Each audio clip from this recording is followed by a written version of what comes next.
Konkani foodies को subscribe करने के लिए रेड बटन को दबाएं और नए वीडियोस के नोटिफिकेशन के लिए बेल बटन को दबाना ना भूलें।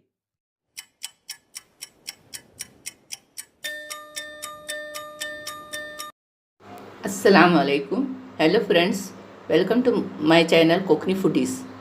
आज मैं आपको इमली का खट्टा मीठा तेज़ अचार बनाने का तरीका बता रही हूँ। इसे इमली का मुरब्बा भी बोलते हैं, जिसके लिए मैंने 150 ग्राम इमली, 300 ग्राम गुड़ बारीक काट कर ली हूँ और इमली को भी साफ़ करके बीज कचरा वगैरह उसके रेशे वगैरह निकाल के धो के रखी हूँ। और एक छोटा चम्मच लाल मसाला, थोड़ा सा जीरा पाउडर और टेस्ट के मुताबिक नमक और 1 गिलास पानी ली हूँ। अब मैं आपको बनाने का तरीका बता रही हूँ।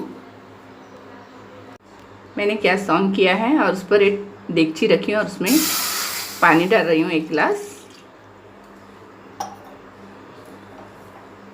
गैस बड़ा की हूँ। अब उसमें मैं गुड़ डालूँगी और गुड़ पिघलने तक उसे पकाऊंगी। हाँ।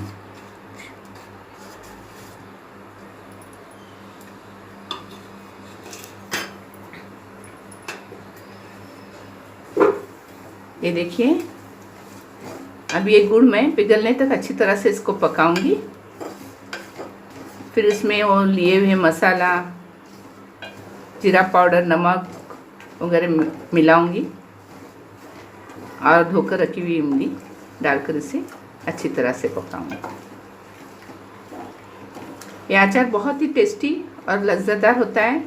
खट्टा मीठा तेज़ हर किसी को पसंद आता है। उम्मीद करती हूँ आप लोगों को भी बहुत पसंद आएगा। ये देखिए, गुड़ पक गया है, पिघल गया है, थोड़ा सा है। अभी थोड़ी टाइम बाद में ये देखिए, ये पाक पक गया है अच्छी तरह से, गुड़ भी पिघल गया। अब इसमें मैं लाल मसाला, जीरा पाउडर और नमक डालूंगी।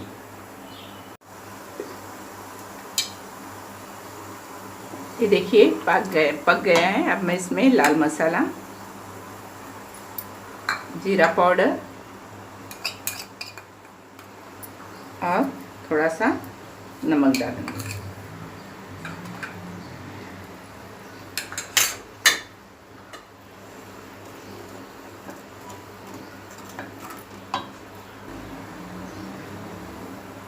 अब मैं इसमें इमली डाल रही हूँ।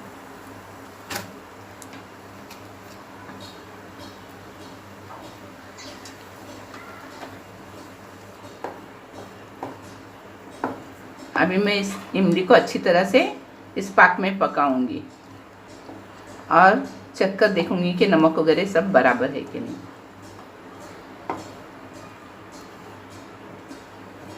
नमक हम टेस्ट के मुताबिक डालेंगे। इसको अच्छी तरह से पकाएंगे, ये गाढ़ा हो जाएगा। उसके बाद इसे गैस बंद करके देगची को उतारेंगे।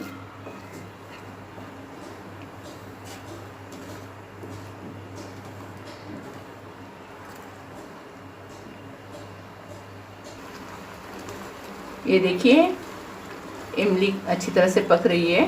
थोड़ा टाइम और इसको पकाएंगे ताकि गाढ़ापन आए।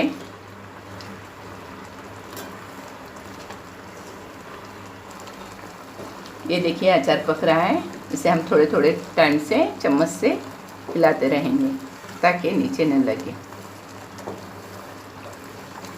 और हम टेस्ट करके देख सकते हैं कि इसमें नमक बराबर है कि नहीं। लेकिन इसमें हमने देखा कि नमक बराबर है।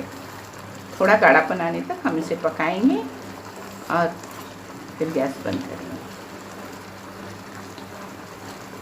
ये देखिए, अचार तैयार है। इसमें गाढ़ापन भी आ गया है। अभी मैं गैस बंद करती हूँ और आपको प्याली में निकाल कर दिखाती हूँ। ये देखिए, अचार बनकर तैयार हो गया है और इसे मैंने प्याली में निकाल भी ली हूँ। आप भी ऐसा अचार बनाइए अपने घर में और घर वालों को खिलाइए। बच्चे, बूढ़े, जवान सब इसे बहुत पसंद करेंगे और शौक़ से खाएंगे। आपको ये मेरी रेसिपी पसंद ज़रूर आएगी। आप मेरे इस रेसिपी को शेयर कीजिए, लाइक कीजिए और सब्सक्राइब कीजिए। Thank you.